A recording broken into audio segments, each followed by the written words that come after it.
Buongiorno, buonasera, e benvenuti amici. Welcome my friends. My name is Vincenzo and welcome to my channel, and the channel is Fountain Pen Therapy. Now folks, you're going to have to excuse me. I still have a little bit of jet lag. I've just arrived back from my vacation in Italy. Wonderful 2 weeks, I've got to tell you. So I want to present this recap. It's kind of a post-vacation recap, but we're going to combine some of the old elements of my weekly recap as well. It's not because I was away for 2 weeks that things didn't happen on the channel. As you know, I've published several reviews that I had kept, especially for times like this when I'm not around to do things on a regular basis. And let me tell you, it's not because I was on vacation that things weren't coming in. I had my son coming to the door, picking up packages that were being delivered throughout the 2 weeks. So I've got lots of stuff to show you that's come into the studio, and we're going to go back through some of my highlights, vacation-wise, both personally and of course pen-wise, and how things worked out and how my traveling pens worked out and which journals were being used and which were not. And you know what? I'm going to make a bunch of mistakes during this recap. I feel like, a little bit off balance, if you will. Just a little bit of jet lag, but you know what? I enjoyed the vacation, but I'm also glad I'm back. So without any further ado, Fountain Pen Therapy presents his 2026 post-vacation recap. Be right back.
Okay, so we're here. We're back in Canada.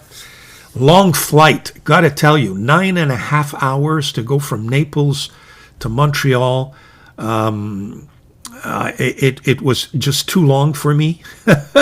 It's been a while since I had traveled that long on a plane all at once. It looks like several of my recent vacations have had pit stops here and there, and you kind of regroup and take another plane, and it gives you time to stretch your legs, etc. This 9.5 ride was really, really miserable. It was only 8 hours and 15 minutes going, but coming back against the wind took a little longer. But having said that, I'm glad I'm back. I had a wonderful vacation. So let me just tell you what happened, first of all, during the vacation. Well, place I visited, Sorrento and the Amalfi coast, were wonderful. Okay, there's no doubt about it. Except two things kind of dampened things. The heat. And I knew I was going into it when I booked, and it was a last-minute decision. It's also become very clear that July, August maybe is not the best time to visit hot spots like the Amalfi coast. A lot of people. And this year the heat was particularly disturbing. So we kind of changed our plans as we went along, and I'm not complaining. Look, it wasn't, below zero temperatures that, we're forced to live with here in Montreal for half of the year. So I've no regrets. But it kind of changed our plans. We were planning to visit several spots, traveling back and forth and visiting the cities, etc., or the towns. And we decided that with the heat, it wasn't going to be the best thing to do. And you know what? At 69, I realized that as much as I like traveling and walking around and looking at sights, etc., the heat takes more of its toll when you're a little bit older. So no complaining here. So we did not visit the island of Ischia. It was kind of an hour and a half to go by boat, an hour and a half to come back. So that would have been 3 hours. And then we would have had to take a bus to go where we wanted to go. So we decided to skip Ischia, which is a wonderful island, by the way, off the Amalfi coast. And it will give us something to see. I've seen it already with my son, but my wife hadn't. It gives us something to see and plan for in the future. There's also a small island of Procida, which is just facing the Amalfi coast. Wonderful little town that I really, really wanted to see. But again, we kind of scratched it out of the itinerary simply because there are only 2 boats available going there, one early in the morning, and the one coming back was a little bit late. So it would have meant spending more than 8 hours on the island, and it's a small island with the heat. We would have ended up on a beach club or some beach for most of the day, and I thought that would be a little too much with the heat. So we decided to skip that. Instead, what we did is we really concentrated on the Sorrento area, back and forth, either a little bit south or a little bit north of Sorrento, all the little towns there, and Positano and Capri. And with the heat, our focus was beach clubs. And that's the new thing in Italy now. They call them beach clubs. It's just a sophisticated way of charging you money to have access to a beach or to platforms that are sitting up in the air on stilts and giving you access to the water. So you pay for the access. In Sorrento, you had to pay for the lift or the elevator going up and down. Otherwise, we'd have to walk all the way down. Several of our spots were that way. They charge you a couple of euros up to go up and down. And then you paid for your access. You paid for 2 chairs with or without mats, depending on how fancy you wanted to get, an umbrella, either 1 or 2, depending there again what you wanted, and maybe a table to put your stuff on and to write on, and to also have lunch, because they kind of served lunch at these beach clubs. So that's what was our focus. And my wife was really, really happy because she's a beach girl. She likes to be in the water. She enjoys the salt water. It kind of, reinvigorates the body, etc. And, I went along with it. With that heat, why not? I mean, you couldn't be too far away from water because it just was intolerable. So the focus was Sorrento, and Sorrento is a small town. Lots of people, folks, and I know a lot of people complained, especially the locals. My cousins that were there are saying, it's just too much now. I like the vigor of lots of tourists and going back and forth. Maybe it's just me. So we visited Sorrento. Here's a couple of shots that you have of Sorrento. Beautiful town sitting up on a coast, very high coast, with water below. Great restaurants, lots of shopping, little shops. They have one main roadway, which they call Corso Italia, or the principal route, if you will, that cuts through the town, and then you have parallel avenues going up either north or south. The hotels are all situated, of course, along the coast.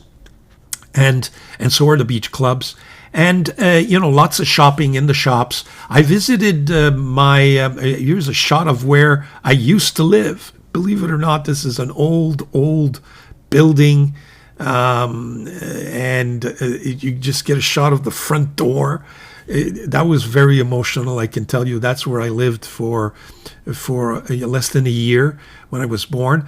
And Sorrento is just beautiful, beautiful, beautiful. We also visited the beach clubs, as I mentioned, either north or south of Sorrento. Here's the Maya Beach Club, and I put up a video of that beach club. You can see some shots there. And we had a wonderful, wonderful meal. at Maya. We then had a beach club in Meta, which is just a little bit north of Sorrento. The Alumuri Beach Club, here you got some pictures showing, it's right along the coast, access to the pool, and beautiful and good. You had a very good meal there as well. So the beach clubs and the meals were the highlights, I can tell you that. But with all the walking and all the exercise we got, we kind of compensated back and forth. And believe it or not, with all the food that I ate, I actually lost weight. So, which is great news, great news. We then went to the main beach club was La Marinella, which is situated in a town called Sant'Agnello. And Sant'Agnello is just a little bit north of Sorrento, about a 20-minute walk. So in the morning, we take this beautiful, when the heat is still tolerable, around 8:30 in the morning, stop by a cafe, have breakfast, and then we would walk to this beach club and take the lift down and spend most of our day there, our day there, have a wonderful lunch as well. Sometimes we would have lunch, sometimes we'd skip it. At the end, we were kind of getting used to a routine where we would have a good breakfast, skip lunch, just lots of water, some fruit, little snacks, and then we'd have a major meal in the evening. Or we would do the opposite. We would have a light breakfast, have a very late lunch, and then skip altogether dinner, and just walk around the city of Sorrento. But we would have our ice cream. The ice cream had become a ritual. Every night we'd make sure we'd have our walk and see the sights and shop in the boutiques, etc., or at least window shopping, and have our gelato, which is it's not as good as it used to be, though. I got to tell you. Some of the spots have become very commercial. There's a little more ice than there is cream in those gelatos, which was a disappointment. But we found our spot where they still had the old recipe. We made sure we went there to consume our ritual every night. So there you have it. Then we visited the island of Capri. Now, Capri is just astonishing. Lots of people during the day. It gets quieter during the night. We had a beautiful hotel just overlooking the Farignoli rocks. It was called the Web Ambassador. Just sitting there, access to the pool, just went down. You had access to the beach direct. Great little place. It's a place that's known for the Italians, so lots of Italians on vacation go there, as opposed to foreigners, if you will.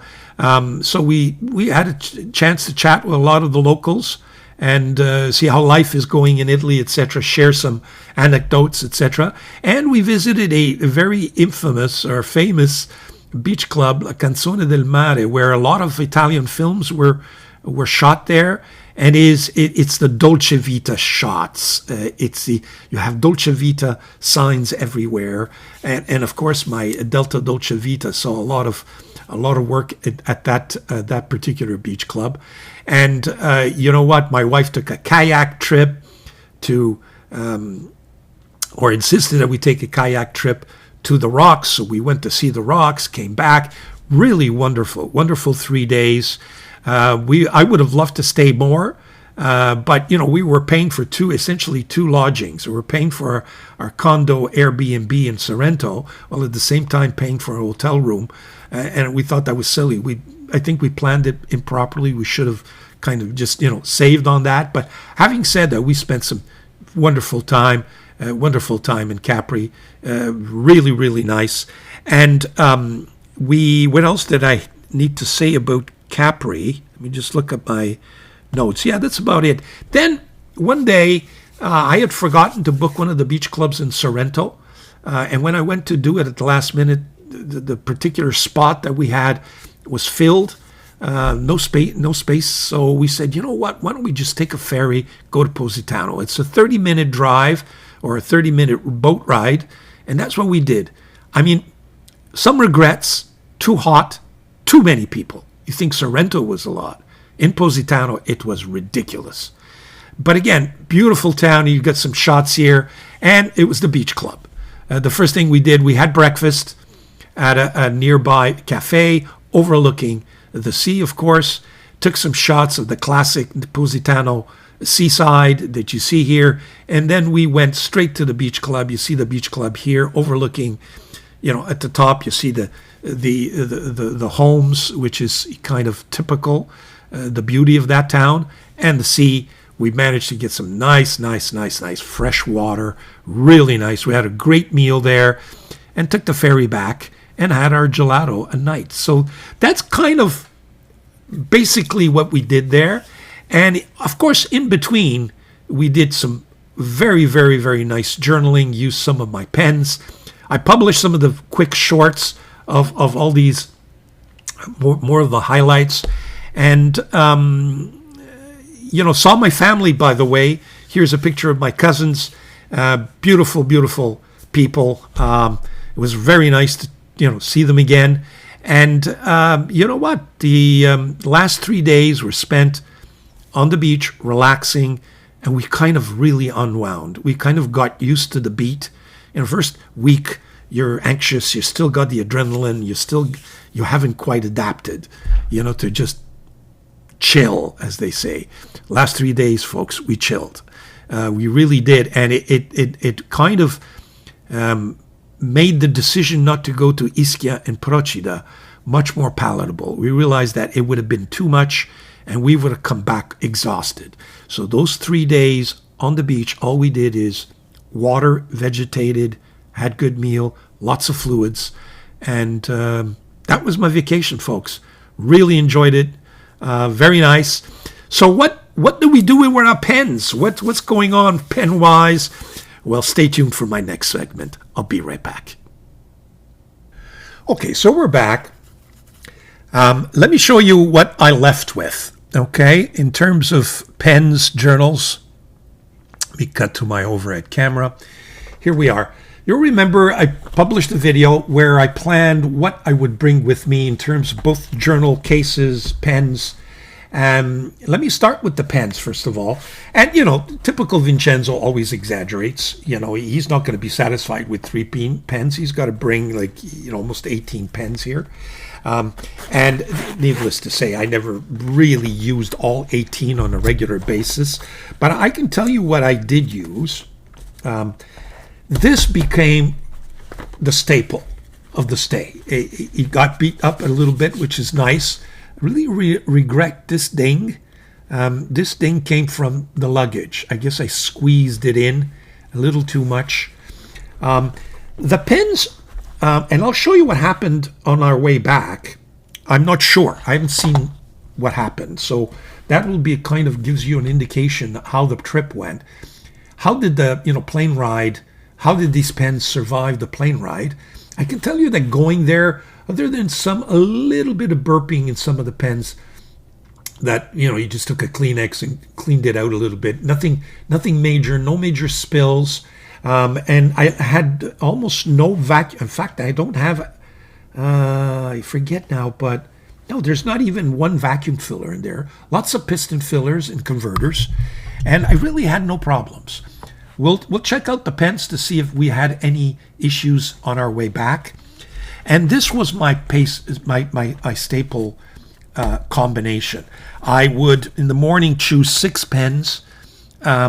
My diary of the day, sort of where I, wrote down everything we did during every day, was this CRENA A6 size notebook, which fitted really nicely in there.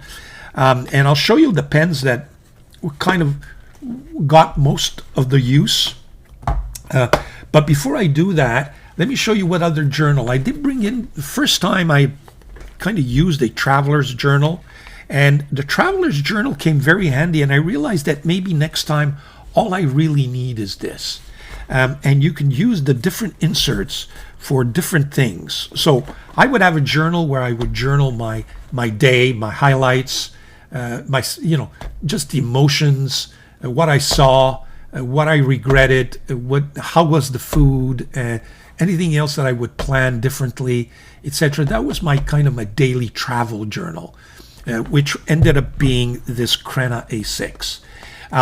Then there was this journal that I used, or this one of the inserts. I decided to read this book how to start daily journaling habit. And I thought I'd share some of it eventually. Did I like the book? Well, stay tuned for that. I think I'm going to get into it a little more deeply, maybe in a separate video. But so this book kind of kept my reading going, along with a novel, and I would switch back and forth. And I would take notes in one of these of the highlights or the things that I thought that I would take away from this book that would apply to me. And all the notes went into this traveler's sort of size notebook. So this was the combination when I wanted to read the book and do some of the note taking. This monster, which is the A5 with my CRENA diary, received really no love. I hardly used it. It was kind of too big to put in the bags, even though it's only an A5. And what I realized was that I'm not going to spoil this brand new CRENA A5 diary. It's going to be my journaling notebook for the year based on the advice that I obtained from that book. So stay tuned for that. But so this baby here really stayed home at all times. It never got used. There you have it. One of the reasons is that I think this was a little more, first of all, smaller, and I could jot notes. This was just too bulky. So I did not use my A5 at all. We'll put that aside. Now, in terms of the pens, so let's see how they survived. Let me just give you an example. This is my Partenope. These are I'll show you the pens that got the most use. Partenope is a place on the Amalfi coast in Naples, and so you see, survived it very well. No burping, really no leaking. This pen got used at the Maya Beach Club, and you'll see my short on that. So that's one of them. Needless to say, it's the Italian pens that got most use. My Dolce Vita Glow Up got used. You saw my review that I published, and there again, you see, it kind of survived it really nice. There's no burping here at all. And I got some news from Nino Marino. He liked my video. He's going to send me, at least that's what he said, when he gets back from vacation, he said he wants to send me the piston filler version of this pen. So I'm looking forward to that. Beautiful pen. Got lots and lots of use. The other one that got a lot of use, probably the most, is my Dolce Vita. This is not my original. This is my DV 2.0, but this thing got lots of use. And there again, I'm opening it up for the first time, and as you can see, really no major damage. Really worked out well. This is my Memento Zero Leonardo Pithecusa. This was going to be the pen of choice on the Ischia, because Pithecusa is in Ischia. It never got to Ischia, but it got used. What else have I got here? And believe it or not, this pen that I thought, in my previous usages of this pen, I don't like the fact that the nib is stiff. But as one of my viewers mentioned during the review I did of all of my Pelikan M800 series, that sometimes the stiff nib is what you need. This was wonderful. I don't think I could do any major journaling, sitting on a beach chair, next to a beach or next to the water, and start using flex nibs. It just wasn't practical. Your hands would be all over the place. You're putting this on your knees, or you're sitting up. You don't have a comfortable table. And these stiffer fine nibs were the ones that really performed much better. So I really liked my M800 after all. And with that beautiful red ink it has, it got a lot of use. Because it was red, I kind of used the color to highlight things. From the other gang of pens, I got to tell you, not much of them got used up.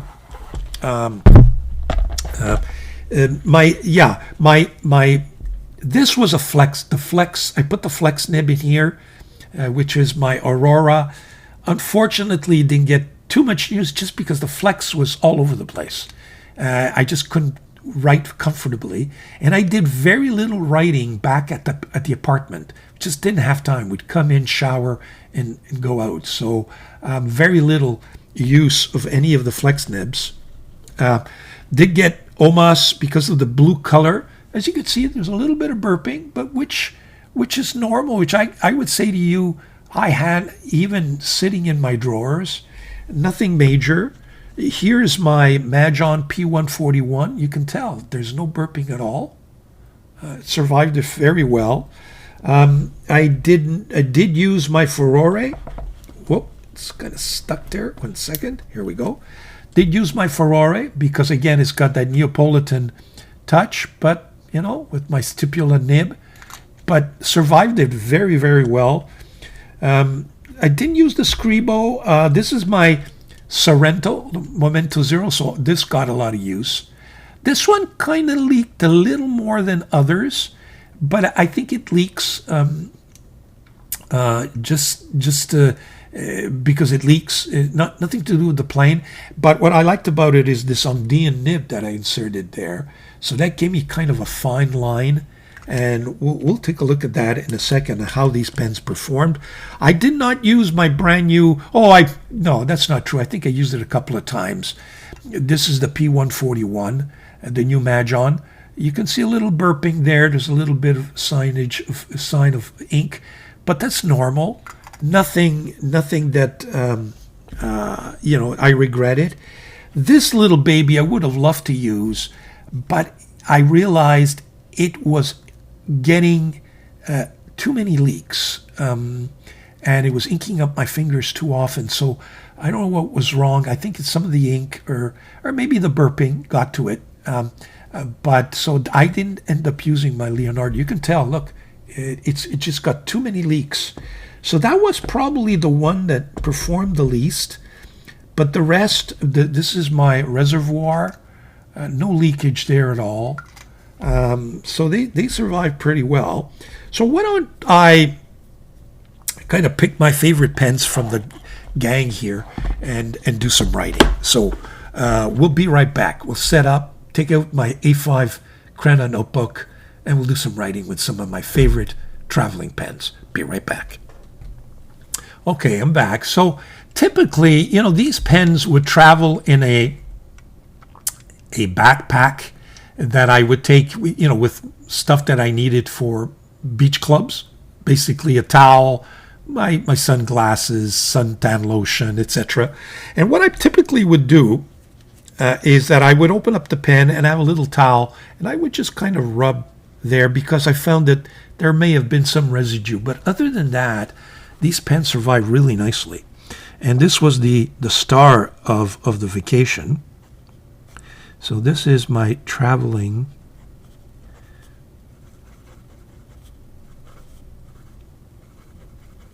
it's the Delta. I don't like DV. To me, it's a Dolce Vita. But it's known as DV 2.0. So it's not the biggest size, but quite significant in terms of girth, and it's a big pen, and it's got a 1.1 YOLWO steel nib.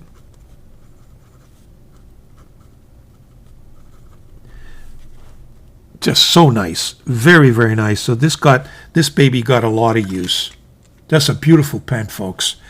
I recommend it, strongly recommend it. Followed by the evolution, as I like to put it, in the Delta DV line, which is this one. So typically what I would do is, just in case there was some burping, this was my Delta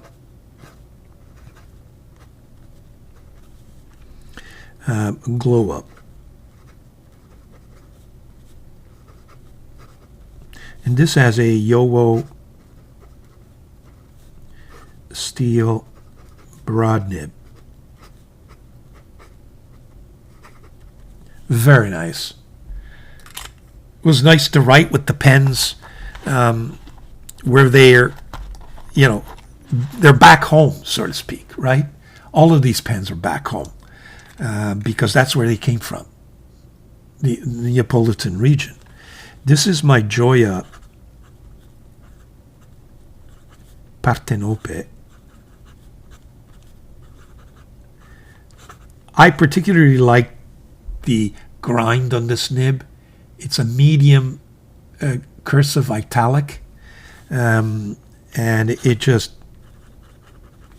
gives you the fine line that you're looking for in a smaller notebook, while giving you that line variation as well. So this thing got a lot of use.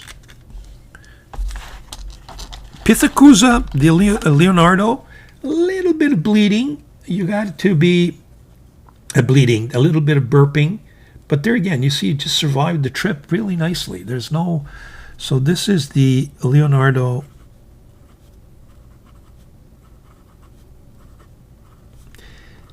And Momento Magic, I think they call it. Or Magic, or Zero Magic. No, Momento Magic. And it's the Pithecusa. They say the oldest Greek settlement, which is on the island of Ischia. So this baby never went home to where it's supposed to be, Ischia. But again, it was on the Neapolitan coast, and these are where, and that's where these pens are made, right? Leonardo, Gioia, Delta, all Neapolitan pen makers. So that got some very wonderful use. Here's my Pelican. This baby, again, just to see if there's any residue, and as you can see, there's nothing. The only one that really messed up my fingers was that Leonardo, that expensive pen, which kind of burped.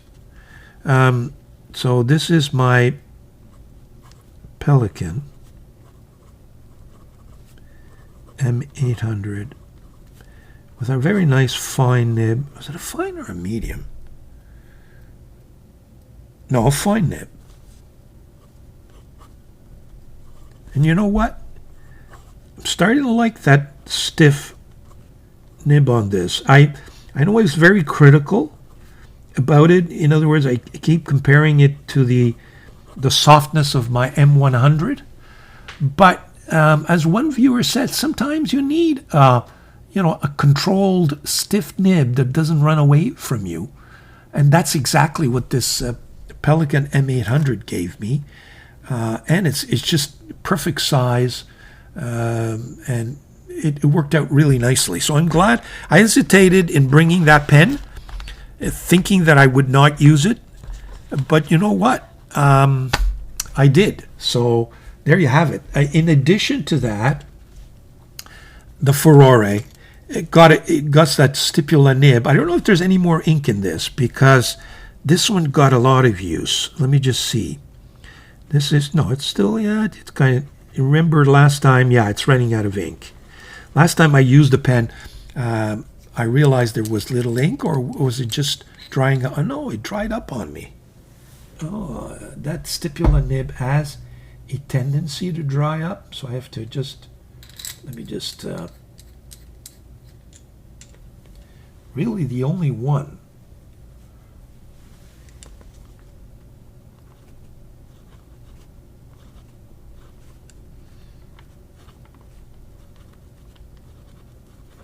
It's got the stipula. Well, the reason I liked it, it's a 0.9 stub, I would think. Just a little bit less than 1.0. And it writes so beautifully.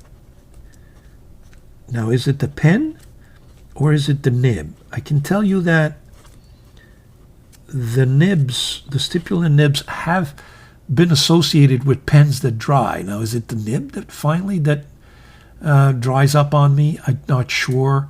Or because the feed and the nib are not the perfect combination, because the feed is the original feed, the YOLWO feed that came with this pen. Not sure. But yeah, at one point it was drying up on me, and I thought it was just running out of ink. But I realize now that it just dried up. And, of course, my Sorrento. I remember getting some ink on my fingers, but there again, just a bit. Nothing, unusual. And I like the fine Hongdian springy nib on this pen. So this is the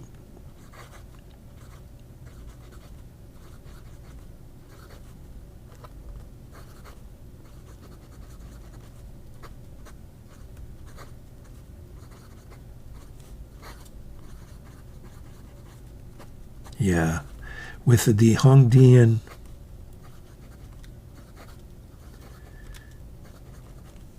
fine nib, which has got a little bit of spring to it.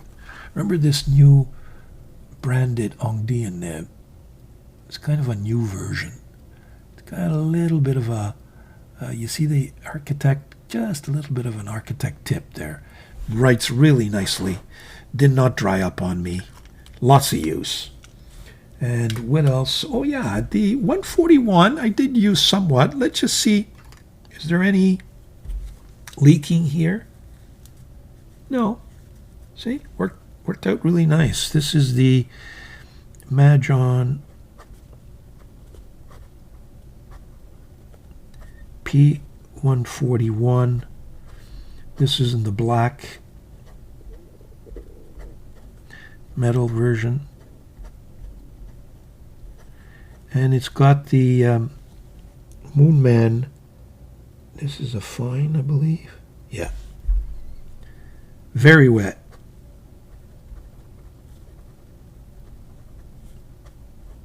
In fact, a little too wet. Moonman number 8. Some would say anyway. Steel. Fine nib. Heavy, but really nice. Where is it? Here is my Omas. The Omas does have, you can see, there's some. So I'd have to constantly clean it. Yeah, this one kind of burped. And you can tell. What I like about this pen is the color of the ink and the fine nib in this thing. It's just really nice. It's got really a nice, it's the Ogaiva demonstrator.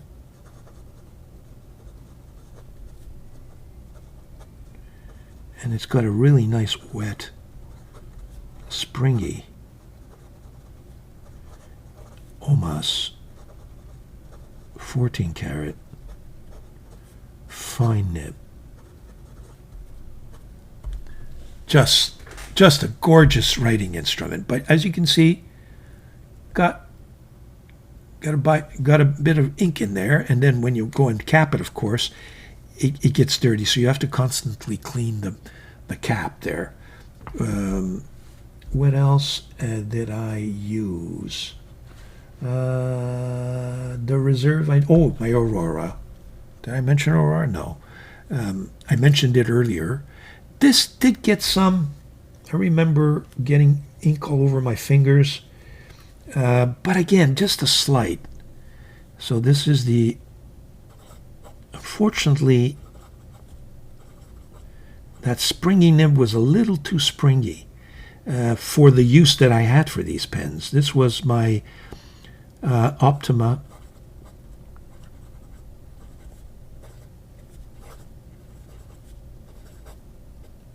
O Sole Mio, which is the song, of course, the famous Neapolitan song, with the Flex Aurora fine nib. So ultimately, the Italian pens got the use, which is appropriate. And I'm just going to have to try to control myself next time. I don't think I need 18 pens. I just need to control my urge, thinking that I would use all these pens. Next time, I think I'm going to leave with this thing. A 6-pack, at best. And my traveler's notebook. I think that's... and I'm going to make it a point to put it in my journal so that next time I plan a vacation, I can go back and look at my notes and see what I did and what I didn't do. So I didn't get to use all of them. But you know what? The ones that got use, and they were wonderful. So there you have it. Those are my traveling pens. Stay tuned for my next segment. I'll be right back. Okay, so we're back. What's new in the fountain pen therapy studios, except, or beside vacation time and traveling pens and etc. Got lots of new stuff for you folks. Lots of new stuff. But before we get there, some of you might be wondering, well, what exactly did you buy, if anything, in Italy? Slim pickings, folks. I was supposed to go to Naples, the city of Naples, to visit Casa delle Penne, which is probably the only real pen store or fountain pen store in the Neapolitan region. At least the ones I know. There's lots of producers and manufacturers, the pen makers, but not retailers. And unfortunately, I waited too long. I should have gone the first week I was there, because the second week they were closed for the holidays. On August 15th is a major holiday. It's vacation time, what they call Ferro Agosto. And your vacation period starts August 15th, and most people take the next 2 weeks, if not more. And some of the enterprises shut down, including some of the retailers. And it would appear that Casa delle Penne was closed that week or this last week. So I wasn't able to go. So, but between you and I probably saved myself $1,000 because I'm sure I would not have come out of there with less than that. And between you and I, any pen can be obtained these days online. So I'm sure there would have been nothing there that I would not have been able to acquire elsewhere. My only curiosity was whether or not they had any vintage pens. And it was the vintage pen, in other words, older pens that you can't buy online, especially Delta pens. And I was hoping to find some there. Their website is not the greatest website. So you really didn't get a major or a good idea of what they had and didn't have. But having said that, it was a no-show. We couldn't go. The only other thing I purchased, and that gets me to discuss paper, and that is, let me just grab the package here. I bought some paper in Sorrento, which is kind of handmade paper. Let me go to my overhead camera and show you what I bought.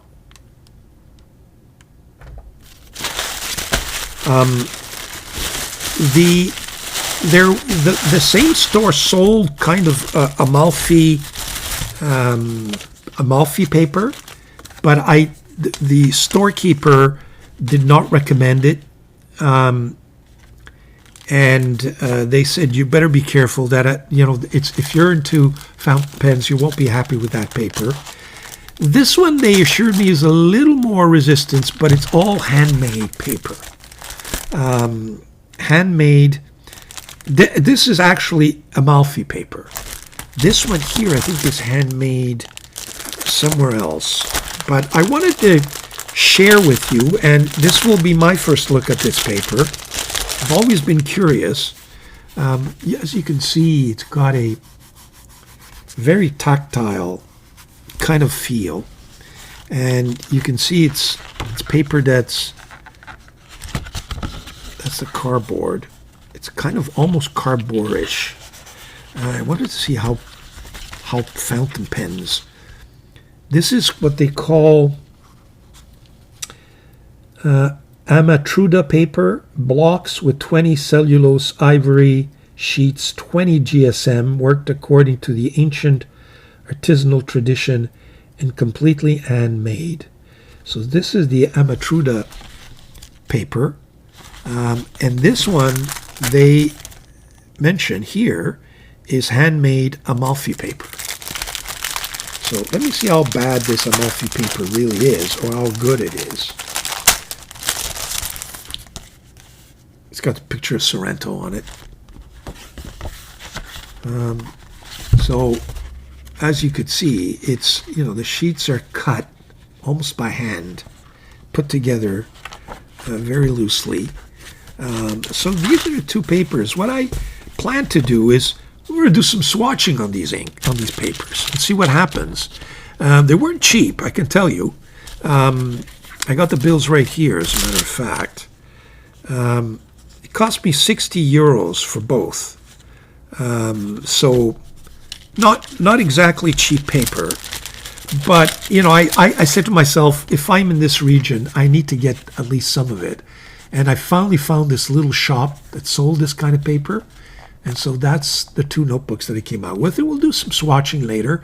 And, you know, that and with, you know, standard Tomo River number 7 machine paper. And we'll see what gives. We'll see what gives. Don't expect much, but I'm very curious. So that's in terms of the paper. There you have it. Some handmade Italian paper from the Amalfi or from the Amalfi Coast region. Stay tuned. We'll show you some inks that have come in, and we'll be right back. Okay, I'm back with the inks. Here are the inks I ordered. I ordered these, was it Cult pens? I believe it was Cult pens. They had kind of sets of DIAMINE inks, and in each set there were 4 sets of 7 in these small, not the greatest bottles, but these small, what is it, 30 milliliters, or is it smaller than that? 30 milliliter bottles, plastic, that kind of a tendency to, but we'll deal with them. And each set of 7 had inks, several inks that I didn't have. They may have had inks that I already have, but I figured they go with the 7. The price was really, really good. So I ordered 4 sets, and we're going to be reviewing these inks. I realized that I don't have enough DIAMINE inks, and DIAMINE inks are probably some of the best inks on the market. But as you can see, they come in kind of wrapped here, 7 at a time. And I've unwrapped the first 7. Here they are. So in the first set, you get Autumn Oak, which I already have, Sunshine Yellow, which I didn't have, Bilberry, I did not have, Amazing Amethyst, I did not have, Oxford Blue, I did not have, Wild Strawberry, I did not have, and Sherwood Green, I did not have. So what we're going to be reviewing today is going to be these. I'm going to take Oxford Blue, Amazing Amethyst, and Wild Strawberry, and the Sherwood Green. So we'll be reviewing, actually, you know what? We'll keep Sherwood Green for next time. I want to see what this Sunshine Yellow is all about. So we'll be reviewing these 4 inks, and then we'll keep going from week to week. I've also got other inks coming in. Some new inks that have come out. There's a new Jacques Herbin Anniversary Edition ink that I've ordered. So there you have it. These are going to be the 4 inks we will swatch. And what I'm going to use to keep things stable, I think, is, I don't know if this will work out a little bit better, is this little contraption that came with my Nexus Diplomat. So I think that, you know, this thing will give me some stability, or at least a little more than just this. I know they sell special kind of a plastic bottle holders. I don't know how you would refer to them on Etsy, but I find them a little too expensive, and by the time they get delivered to me, they're going to cost me like $40 for a little piece of plastic. I think we'll make do. So, and maybe what I'll do is put 2 of them, so they'll stick, you know, and I think this will work out just fine. So there you have it. Those are the 4 inks. So why don't we set up, and we'll do some swatching, and then we'll do some writing. Be right back. Okay, we're all set. A little clumsy here just because I'm using 3. Let's start with this Sunshine Yellow. Okay, here we go. I think this will work just fine. If I can get this in there. Yes, I can. First Tomo River. Oh, that's a really nice bright yellow. Almost usable. And here, can you feel the texture? Not feel, hear the texture. I can do both, actually. Yeah, similar result there.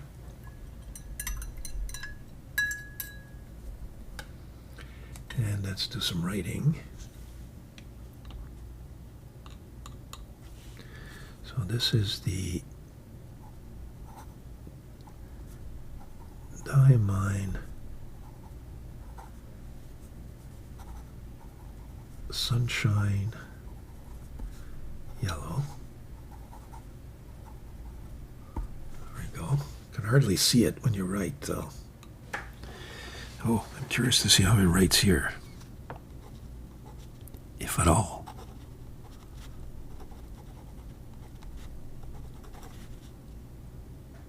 Yellow sunshine or sunshine yellow? Well, I think it's sunshine yellow.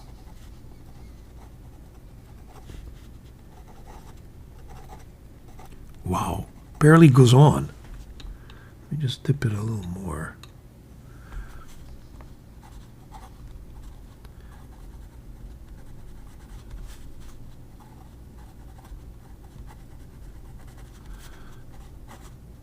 I can really feel the...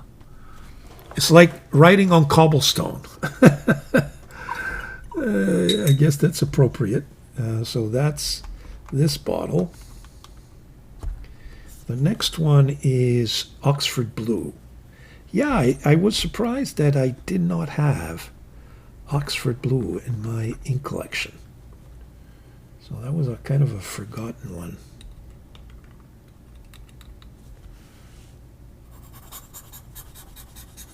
Yeah, that's a nice dark blue.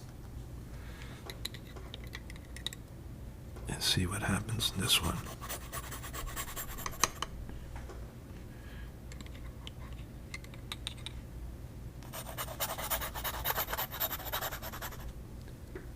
Wow, comes down on that Amalfi paper. It almost comes down almost like black, very dark. Okay, let's do some writing. Did I ink it? There we go. So this is Dieman,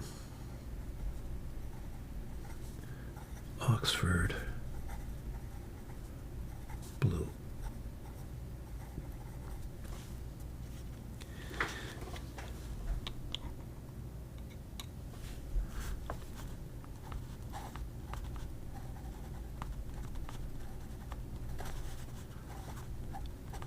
Well, you know what? Not as bad as I thought it would be. Very doable. I mean, it's got texture. This one's a little smoother.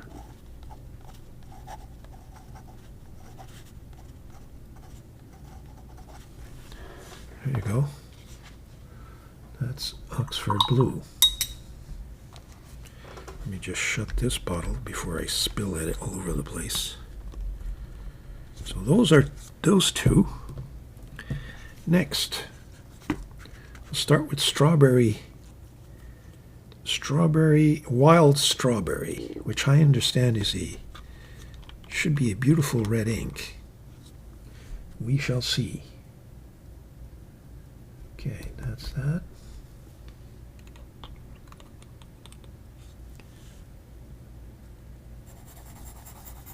Oh yeah, very nice, vibrant red.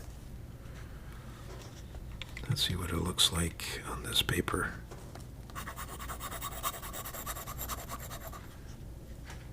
Yeah, you could really hear how almost like sandpaper.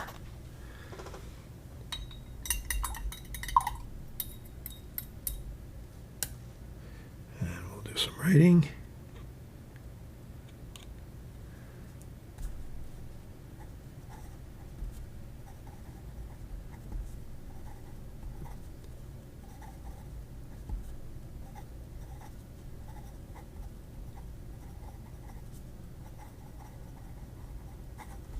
That's nice. That is really nice.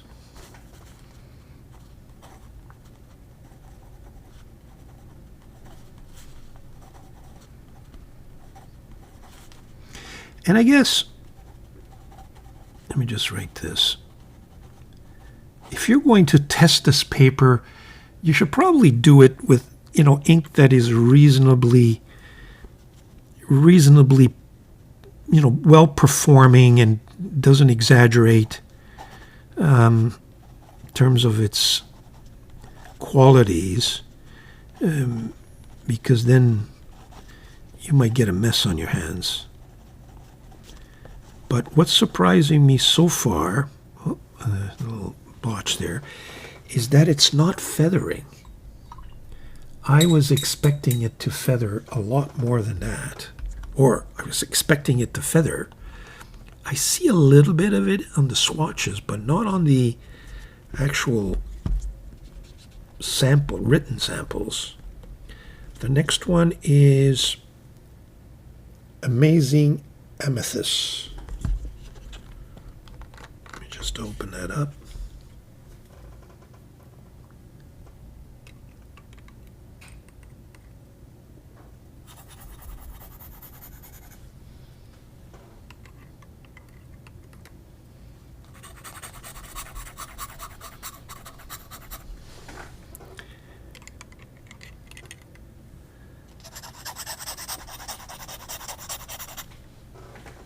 Yeah, it's kind of a very dark purple.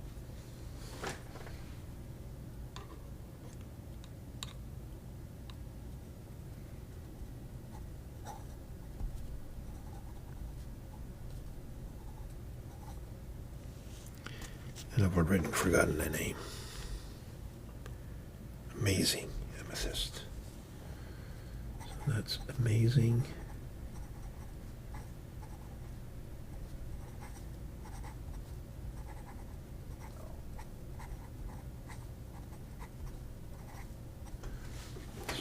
Not as fluid as the other inks.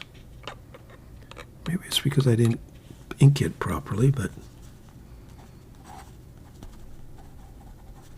kind of a dry ink.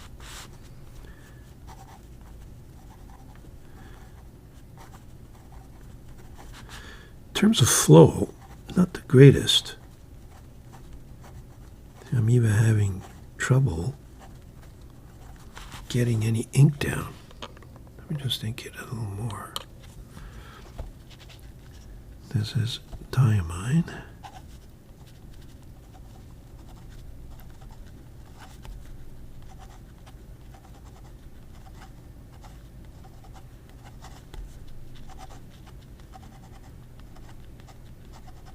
Yeah, not the greatest ink. It's even having a hard time. Even here, I sensed it didn't have the flow that normally is associated with Diamine inks.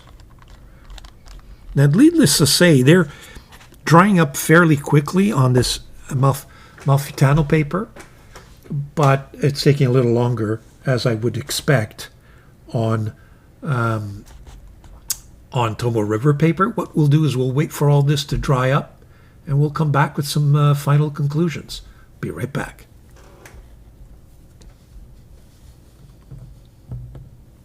Okay, so we're back. In terms of the inks, this Sunshine Yellow is very intriguing. It's yellow. It's not one of the inks that I usually use, but it does have some, some shading there. Oxford Blue looks like it's going to be a very favorite one of mine. In terms of blue, it's got a kind of a darker blue, not quite black blue or blue-black. Got some rich sheen there, which is nice. This Diamine Wild Strawberry is also going to look, like a nice red that I could use. Not too much, a little bit of shading, but not too much sheening there at all. This Diamine Amazing Amethyst is probably the one that's the cutest in terms of how it's turning out. In terms of you can see some of the dark blue sheen and lots of shading there. Looks like a nice color. Doesn't have the flow that I would have expected. The two Italian papers are very similar in nature. You can see a little bit of feathering on that yellow ink, but not as much as I thought. Of course, they come down fairly standard and very flat. You can sense that you can feel the thickness of the paper and the is this one or two pages? One. Take a look at that. I mean, it hardly made a dent on the other side. It's 200 GSM. So the real test is how it's going to write with a fountain pen.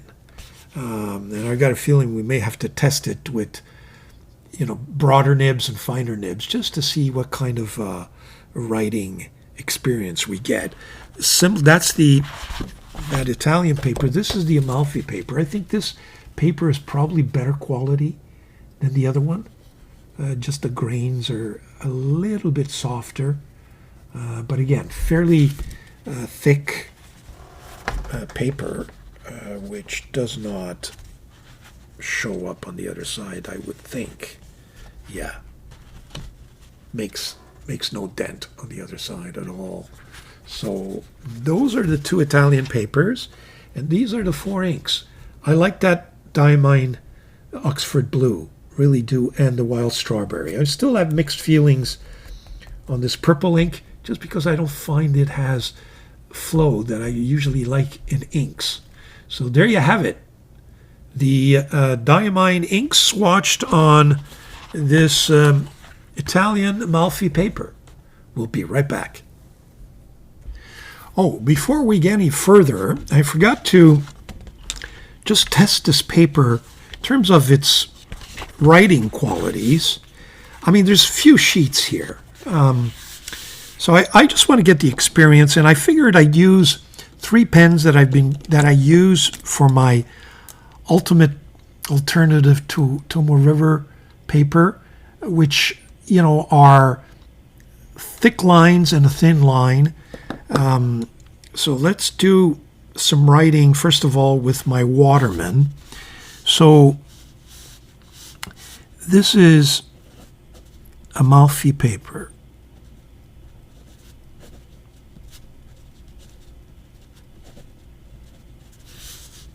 This is the Waterman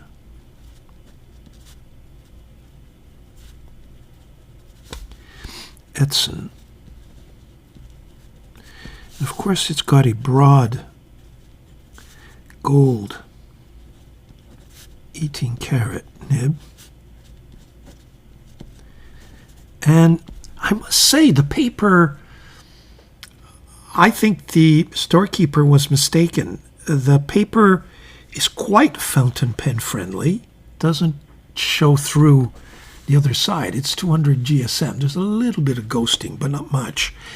And it's a kind of a smooth, coarse paper, as it turns out. I mean, you can hardly hear the nib.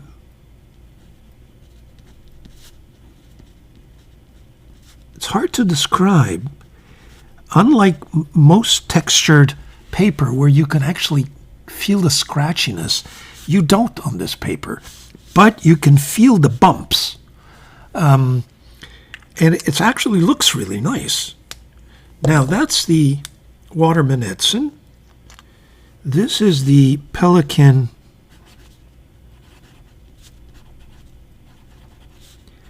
M1000. And that has got a broad gold 18-karat nib. And you can see the line is very controlled on this paper.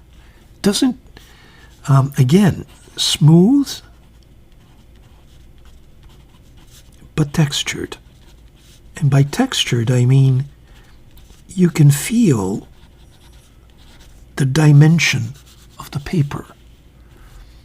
Let's see how it writes with a thin, fine nib, like the one on my home. So this is the Visconti.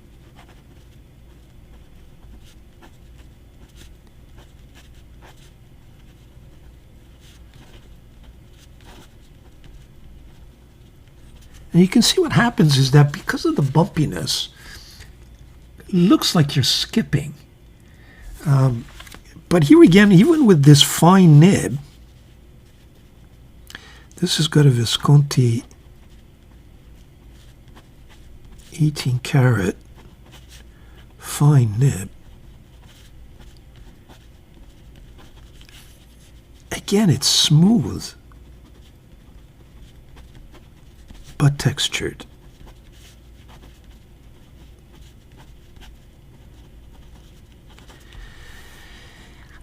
It's a very unique writing experience, I would say to you, which is not at all unpleasant. You could use maybe this paper, to write a letter. I think would be really nice. Let me see what this other one does. So this is, again, I got to get the name right. Amatruda paper.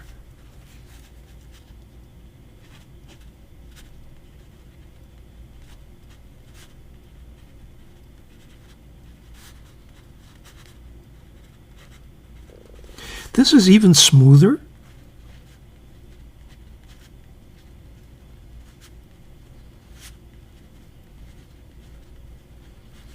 But still feel the texture. But there's no ghosting. It just makes it kind of vintage writing, like you're writing on a manuscript, if you know what I mean. These in the ancient times. Well, I shouldn't say ancient times, but Pelican M1000. Again, smooth, but textured. With this one, I feel the nib a little more than I did in the other one. That's curious.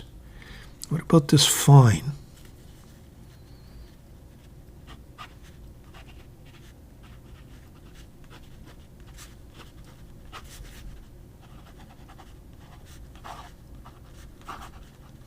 Yeah.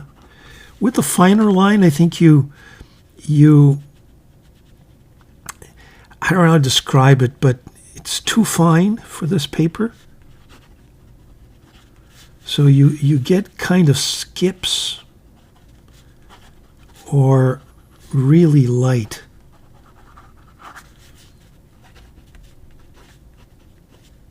imprints from the ink. But still very interesting. It's not the type of paper that I would use on a regular basis, but I was curious and I did need to, try it. I think this type of paper would be nice too, with people who can do some calligraphy and can do some very nice handwriting, writing letters. I can see how this paper can provide that kind of vintagey look, if you know what I mean. But there you have it. Those are some Amalfi-like or Italian paper. That's not at all as bad as I thought it would be. There you have it. Stay tuned for the next segment. Okay, we're back. What's new in terms of pens? Well, lots of pens have come in. I'm going to show you everything came in, but I'm not going to focus on all of them. I'm going to tease you a little bit, and some of them may form independent reviews, but I just want to show you all the haul that I got while I was away.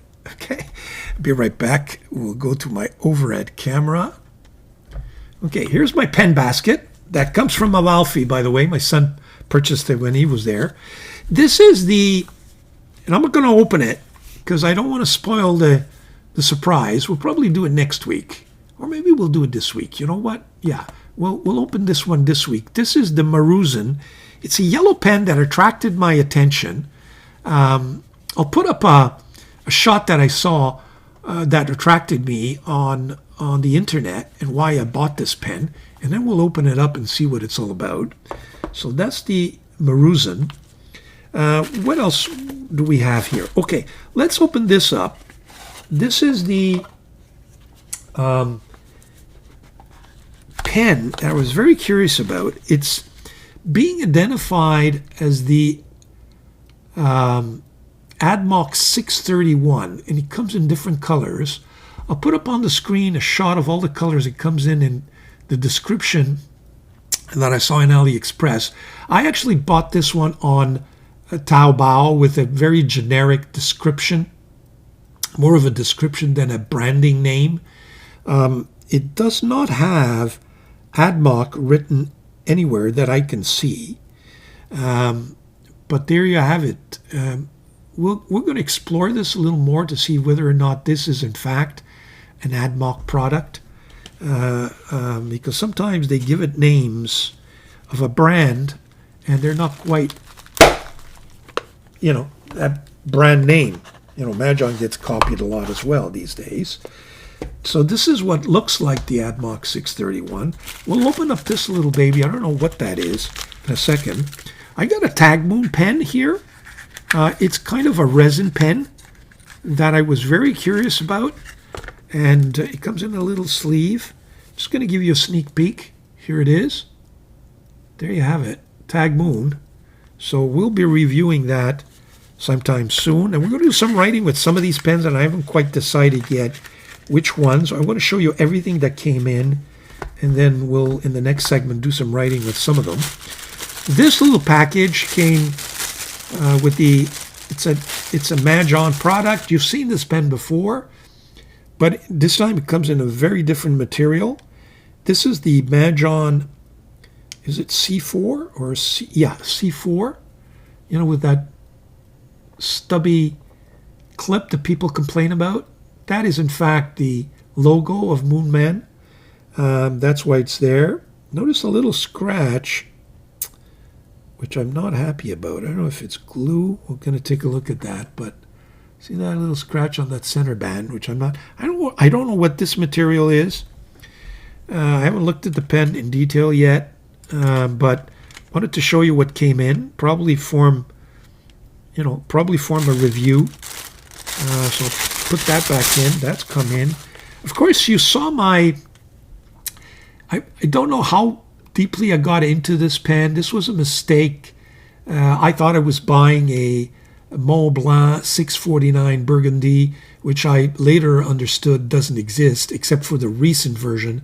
But, I was buying a vintage pen. And in fact, this is the Traveler, 149 Traveler, which the way it works is you open that up and it has you can put in 2 cartridges and then you snap it back in and it goes into the feed. Beautiful little pen. Glad I got this pen. And they gave me a discount, by the way. So I ended up getting this for $100 at the end of the day, which is more than reasonable, plus commission fees because it was from an auctioneer. I think I mentioned this pen anyway, but I forgot. So there you have it. This one is, let me just look at my notes. I keep forgetting how to pronounce the name of this pen. Where is it?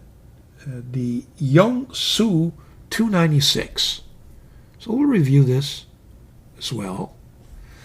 That's the YONGXU 296. I think they have a 286 and a 276, if I'm not mistaken. Now this little baby, I can't remember ordering this thing. I think I made a mistake. I thought this was the new Mahjong P141 when it just came out. Somebody was it maybe Shanghai that put up a little notice posting, and I thought this was it. So I ordered it and then found out this is not the Mahjong P141 because I subsequently ordered the real thing. But take a look at this. So this is a fake. It actually has Mont Blanc Meister stuck all over it. Even has the picks. We're going to compare this. Take a look at that. It's a gorgeous pen.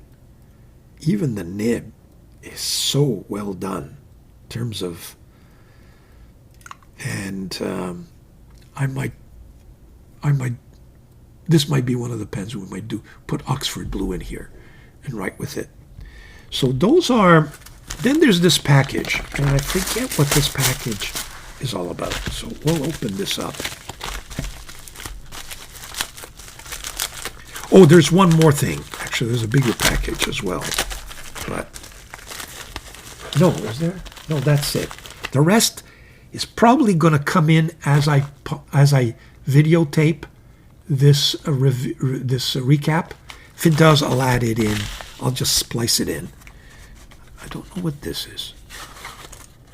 Oh, this is the Thackeray. I was approached by Thackeray to review this pen, and I said yes. Here it is. Was it this one? Yeah. The Thackeray. This, I believe, is titanium.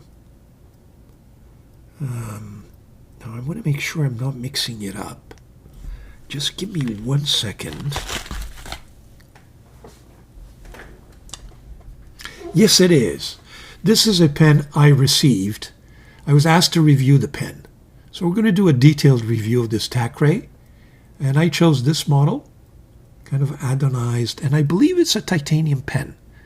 But stay tuned for that. So that's nice. It's come in. Did promise the company that I would review it in due course. They know I'm on vacation, so we'll take that one at a time. But Thackeray, pen that's been gifted to the station and that will be reviewed in due course. So there you have it. That's the pen haul. Quite a bit of stuff there. What we're going to do is we're going to pick 3 in here, and we're going to do some writing with them and do a more detailed review. And the rest will probably be forthcoming in either a subsequent recap or in a detailed review. Be right back. Okay, so these are the 3 pens that I've chosen. Now, I did want to open up this Maruzen.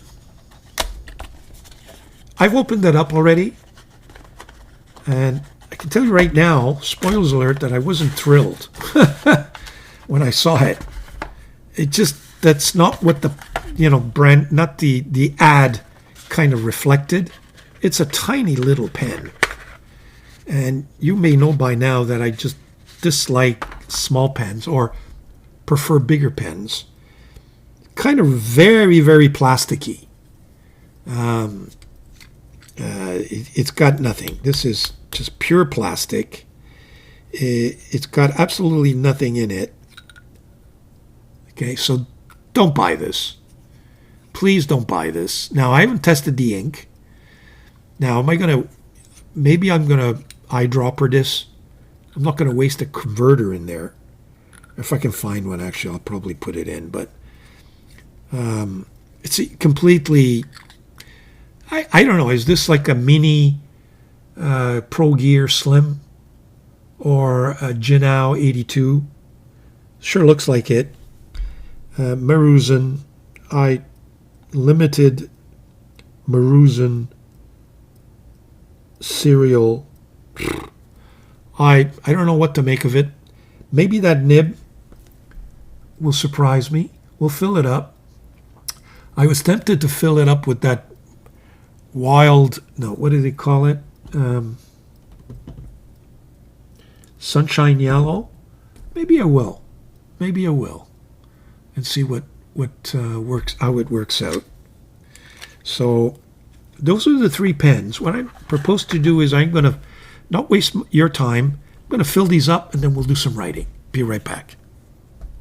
Now, before we did some writing, I thought I'd show you kind of a comparison. This is the real thing. This is the Meisterstück 149.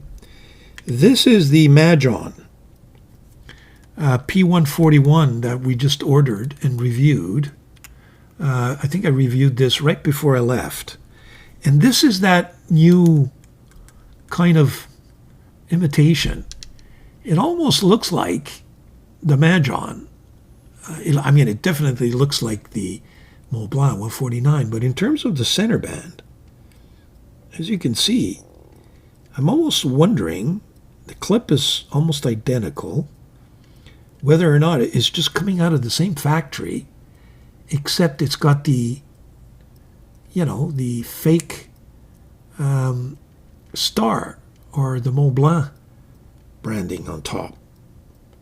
But when you look at the rest of the pen, it's strikingly almost identical as the Majon. In terms of the nib, let's compare. It is what's nice about it is that it has a number 8 size nib, and the nib, apart from the scrolling work, again, the section, it's almost, if not identical. Now, let me just see if I can screw the Majon. Is this the Majon? Yeah, this is the Majon, and this is the fake.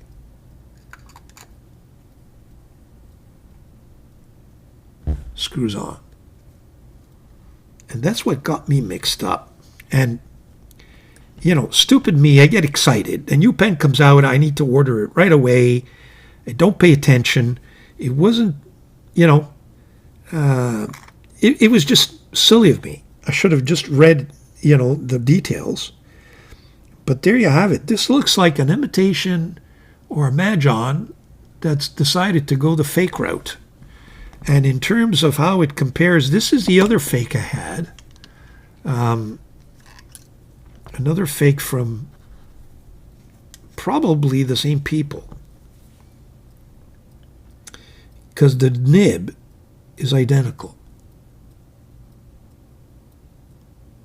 Okay, and in terms of comparison, no, I don't want to mix these up.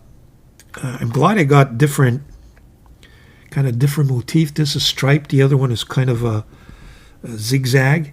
If I compare the nibs, or the nib to the real thing,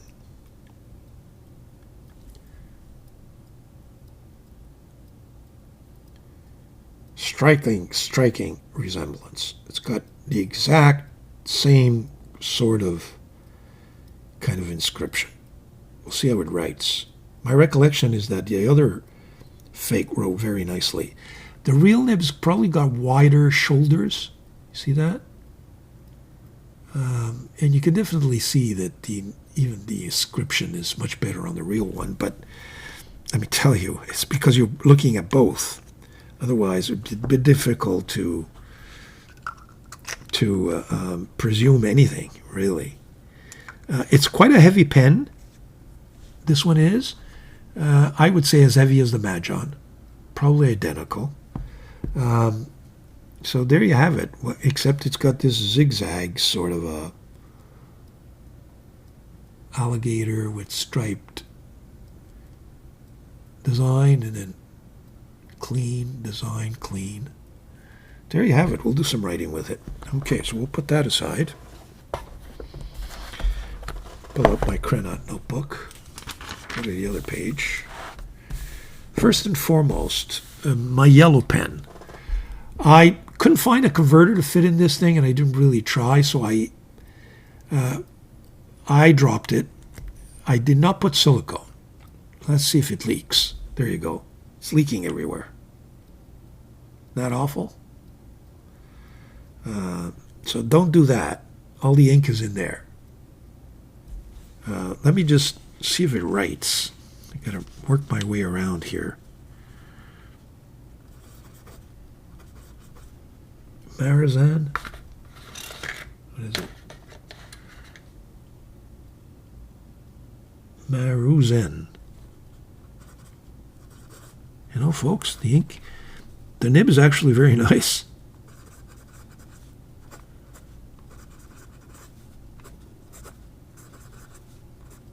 It's a number 5 nib.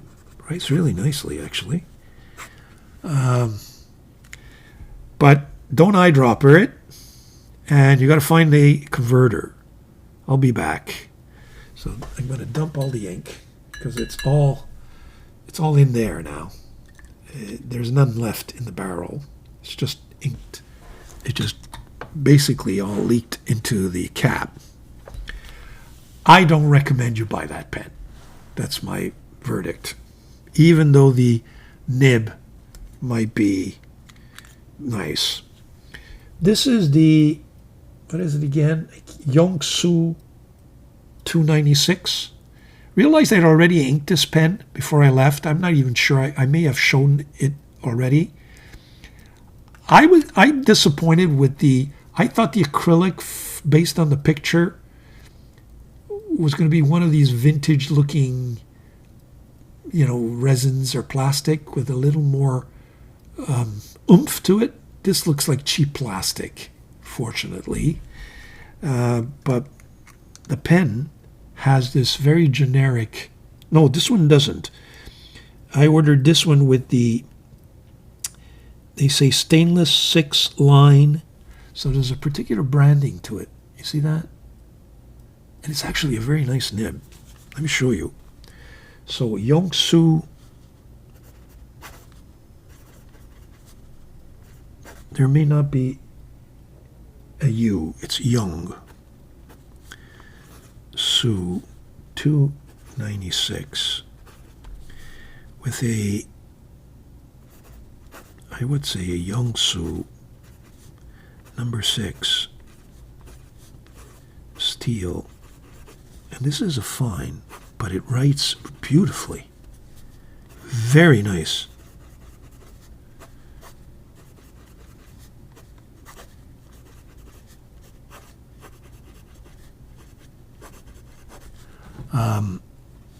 Wetness, or let's start with smoothness.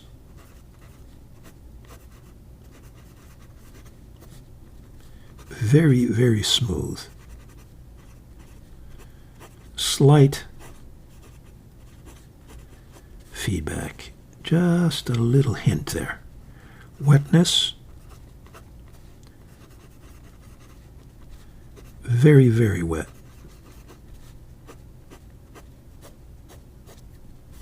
As you can see. The ink in here, by the way, is not the Dieman, because I had already inked it. It's this Shinsan Sujolite that I put in here. Very nice. What else do we need to look at? Flow. Consistency. Fast writing. No problems, folks. Bounce.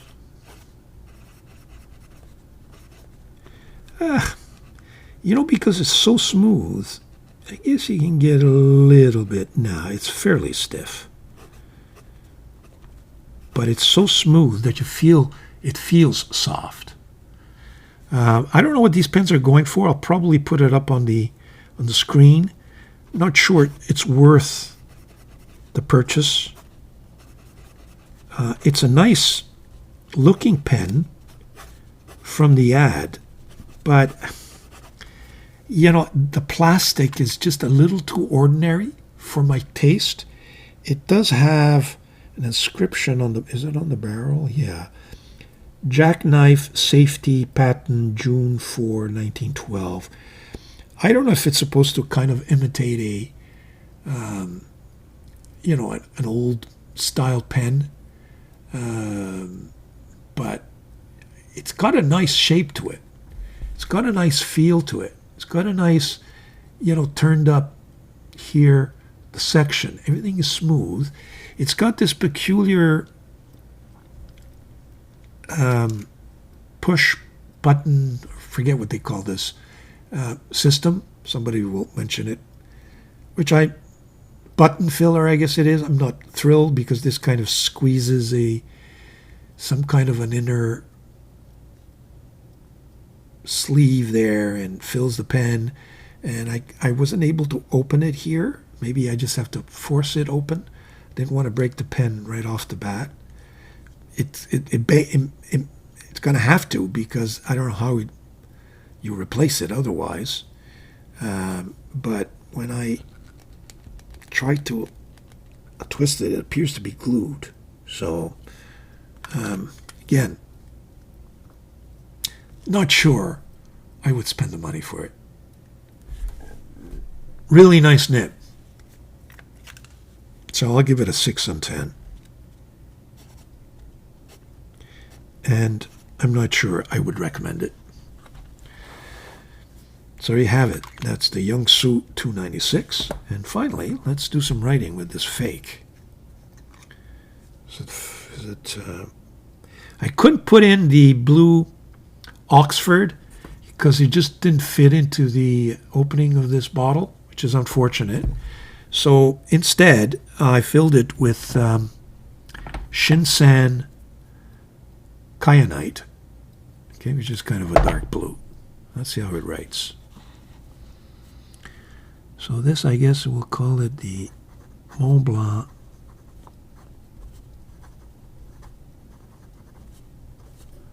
.149 metal fake. So the nib is okay. It's a fine nib. It's a number 8 steel. Fine. It writes okay. But it's the smoothness that's not perfect. So, you know, I would give it like a 7.5 on 10. But don't get me wrong, it's fairly smooth. But there's just a hint of kind of holding back a little bit. Bounce, a little bit. See that? You can get a little bit of line variation, but not much. Slight. Wetness, fairly wet for a fine nib. So I would say very, very wet. Flow. See, no problems with this pen, folks. Like I said, there's a little bit of resistance on the nib. Probably just a little, you know, a little fine tuning on some mesh will make it even extra smooth.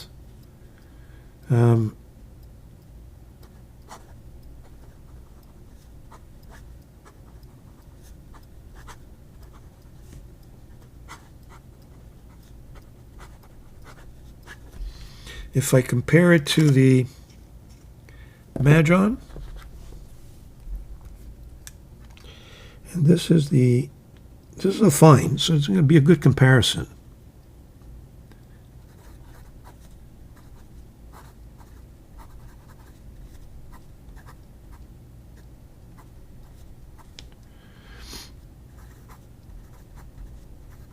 This one is smoother, wetter than the fake.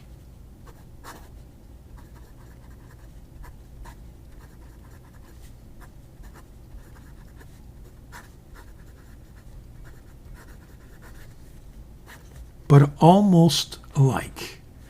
So it may be just, you know, hit and miss because nibs are not always the same. I got a feeling that if I take this fake and just fine tune it with a mesh, I'll probably get the same result as this Moon Man. And now, is the feed the same? I forgot to check the feed. It's identical, folks. That's a Mahjong. That's a Mahjong. It's a Mahjong, just give it a different work there. Put the fake branding on top and do the no-no. It's a no-no. Do I recommend it? No. I can't because it's a fake. It's a good one. It's a good fake, but I can't recommend it. But you get the same feeling by buying a Mahjong. I forget what the price of this is, but I think it's ridiculous. I'm going to try to put it on the screen if I can find it again, because typically these fakes go in and out. You'll find them and then you won't find them. You'll find them, then you won't find them. But to me, this is a Majon P141, folks. That's what that is. So there you have it in terms of the pen haul for this week. Some disappointments and some interesting. This thing is probably going to go in the garbage, which is unfortunate, but it is what it is. That's the pen haul that I wanted to write with this week. There you have it. Stay tuned for the next segment.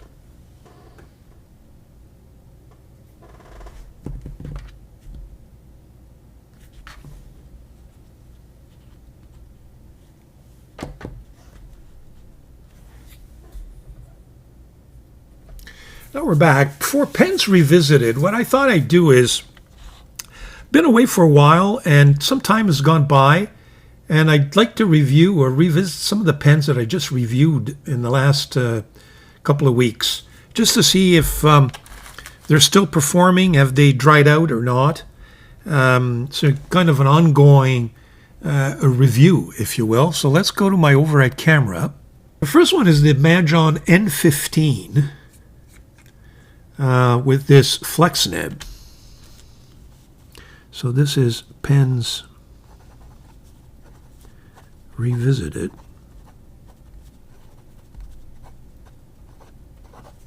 And it's the 23/08/2026 Majon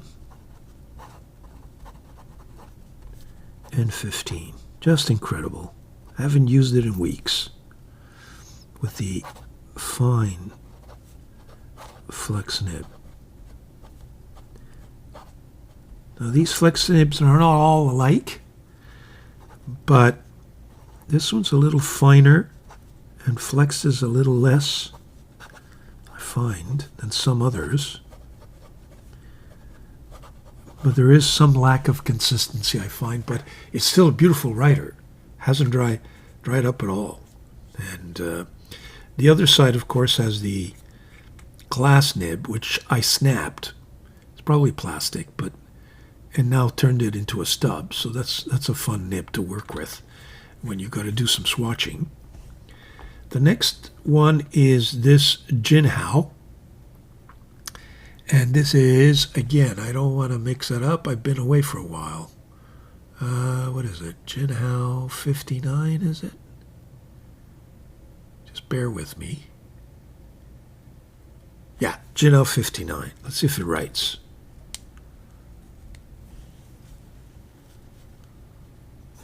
Sure does.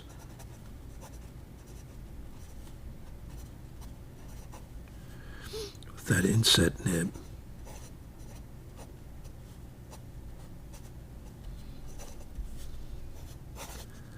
Wow. What a beautiful pen. Jinhao, worth every single penny. Really, really nice. I'm so glad it still writes. There you have it. The other one, its sister I call it, just because they came out at the same time, of course, is the Majon. This is the B23. Let's see if this one writes. Whoa. Doesn't. Now, is it because there's no ink? No, there's ink. Let me see if I can prime it. I think this is a piston filler. Yeah, there you go. Primed. Let me just wipe it off a bit. So this one dried up on me.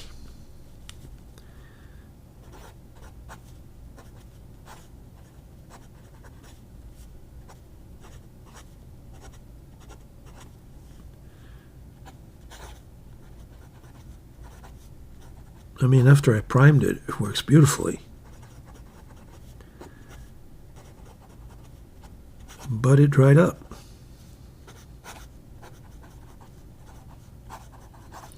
In all fairness, it's 2 weeks vacation, maybe another additional week. I forget the last time I wrote with this pen. Maybe 3 weeks it's been sitting flat. So that could explain many things.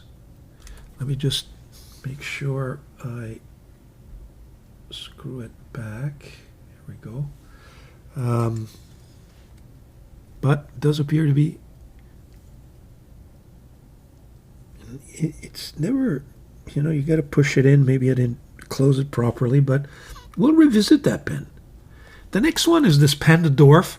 The reason why I want to revisit this pen is because I'm going to be receiving, if I haven't already received, and it's in the mailbox somewhere, 2 more pens from Panda Dwarf, but with different nibs. Their own nibs, apparently. This one's got the Schmidt nib. Let me see if it writes. Yeah. This is the pen that you guys didn't, not everybody liked, but I did. Comes in this green and purple.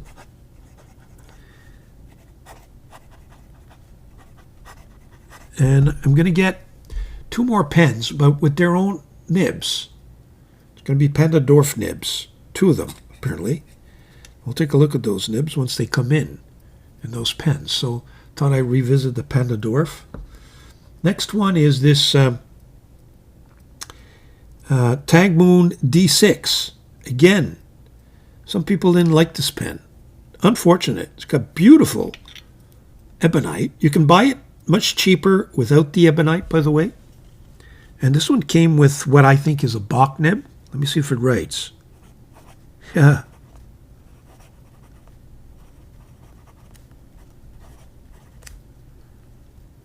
This one is with the ebonite finish.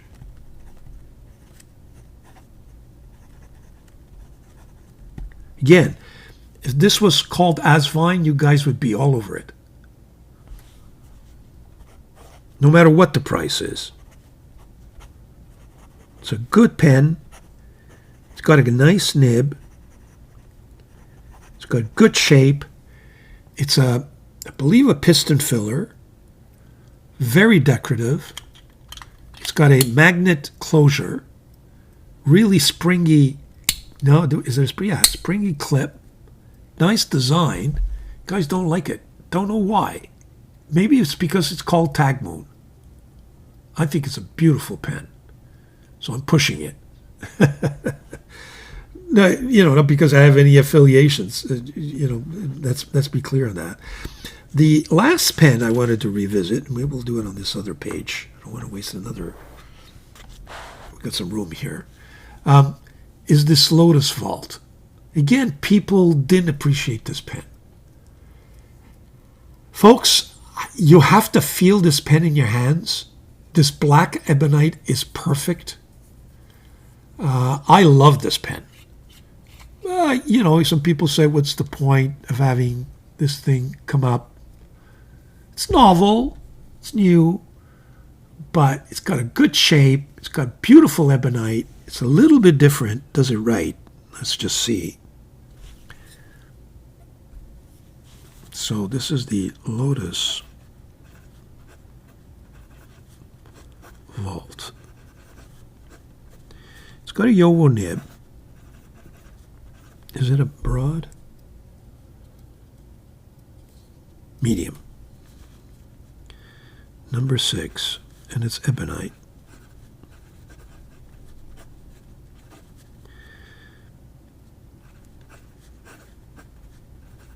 Perfectly tuned, by the way.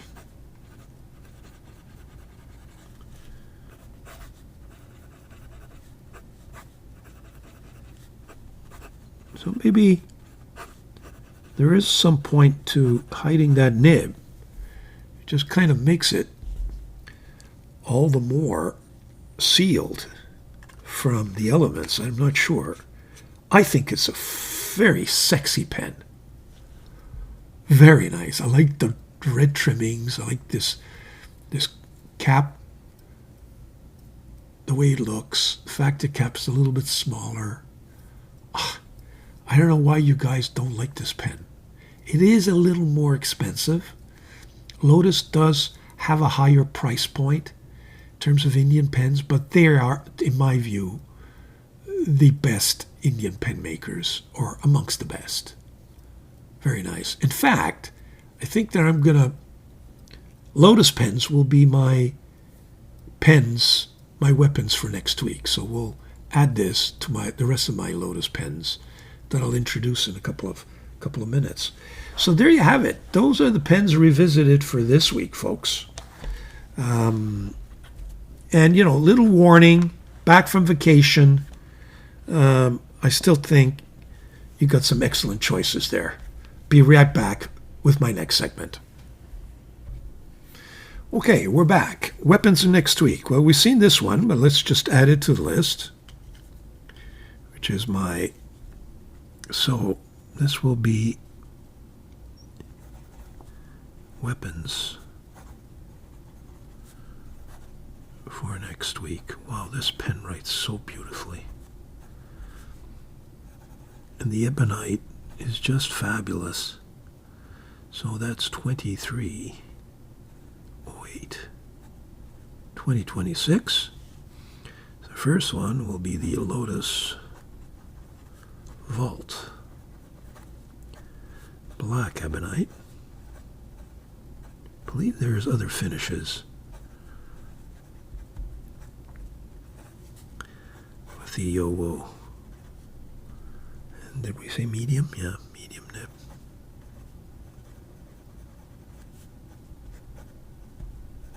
Folks, a good pen.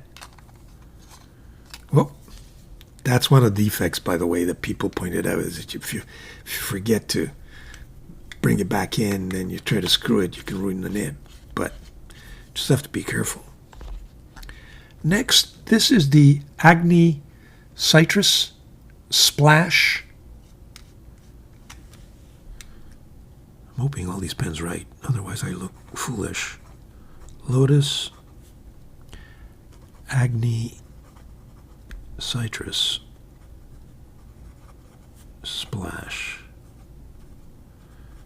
Again, it's got a YOLWO. This one's a broad.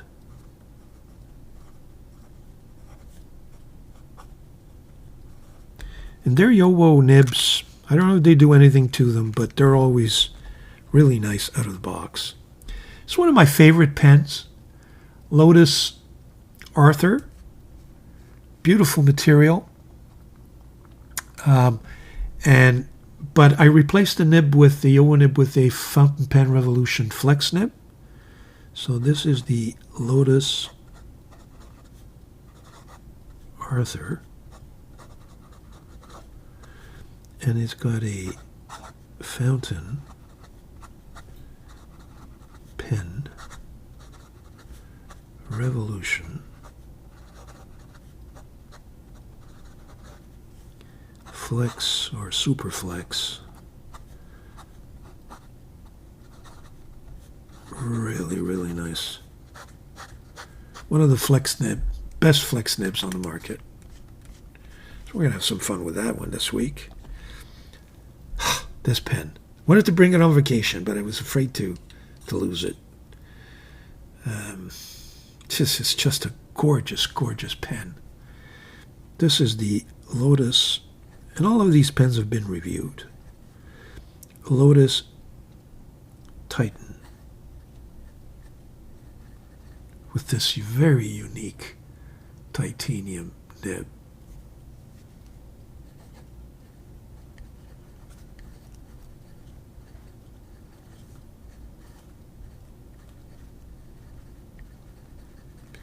I guess you would call it an integrated nib.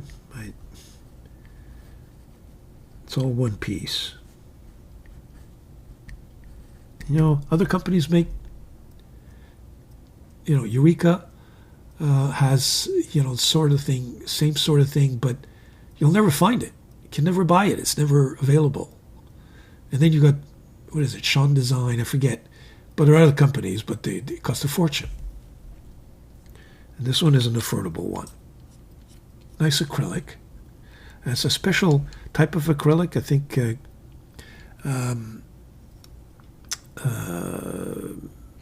I forget now, but there was something special about this acrylic. I think it's a Conway Stewart type of resin there. This is, again, beautiful, just a nice ebonite with the wave, and it's called the wave. So this is what kind of a nib this has. This has a 1.1. This is the Lotus Wave. It's black. Ebonite. And it's got a 1.1 stub. YOLWO. Number 6. Steel. Again, it just feels so good. This black ebonite, the way Lotus makes them, really, really nice. Okay, next. Can I write here? I think so. That's the spillage from that ink earlier, but we can still write here. This is recently reviewed. This is the PSP Peyton Street Pens Lotus collaboration, Saratoga, and it's got the Schaefer Imperial integrated nib. Look how beautifully this pen writes. I think this is a broad. And it's a steel nib, but writes like my other Schaefer Legacies that are gold. Really, really nice. Then I got I'm not sure there's a name for this pen. Lotus sent this to me as just as a gift. I think it was a prototype or some sort. It's just a simple ebonite YOLWO nib, but nicely done. So this is Lotus. I'm just going to call it the Lotus Ebonite pen for now.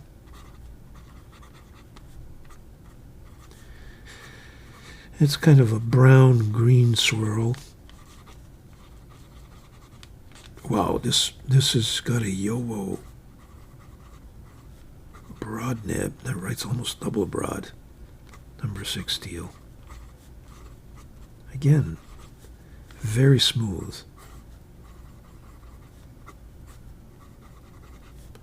So I'm not sure they do something to their nibs to make sure they're out of the box. Really nice. Last but not least is this copper pen. This is it's kind of a pocket pen that you can screw in this way. And it's the Ion, and it's got is that a broad? Yes. So this is the fairly heavy. Whoop. I haven't written with this in a while. Lotus Ion, copper. I'm not sure it exists in any other finish. And it's got a YOLWO, again, broad, number 6, steel. Just wet and juicy, boys. Oof. Say boys and girls. There you have it. So that's my favorite Lotus pens. May have others, but these are the ones that kind of caught my eye. First look. Put that away. I'm going to enjoy these week. I'm going to enjoy them. Lotus pens, folks. I know you guys believe that some of them are expensive. I think they're a little more expensive than other Indian pens, but the build quality is exceptional. Canwright makes some fun pens, but you cannot compare. I like Ranga. They have some very nice and much cheaper, more affordable ebonite pens, but I find Lotus just simply in another category. So there you have it. Weapons for next week. Stay tuned for my next segment. Okay, so that's it for the recap, folks. It's kind of a shortened, modified version. Bear with me, I'm back. I'm still kind of slow-footed. Just I think as we get older, jet lag kind of just lingers a little longer than expected. But look, I got back, yesterday. So, did what I have to do to get you guys to watch another recap this Sunday. I think I've accomplished that. I don't have any YouTube reviews to recommend to you. I haven't seen any in a long while. Here is just a series of YouTube videos that I've published to date. And there's one that's coming up probably this Wednesday. We're going to do a kind of a titanium pocket pen comparison video. So that should be coming out this Wednesday. And then I've got a bunch of pens that I've received that I've got to review for you for the following weeks. So there you have it. Have a great week. I know Monday for me is going to be difficult, getting back to the grind, as they say. But, as my wife says, the quicker you go back to work, the quicker you go back on vacation. Take care, folks. Ciao.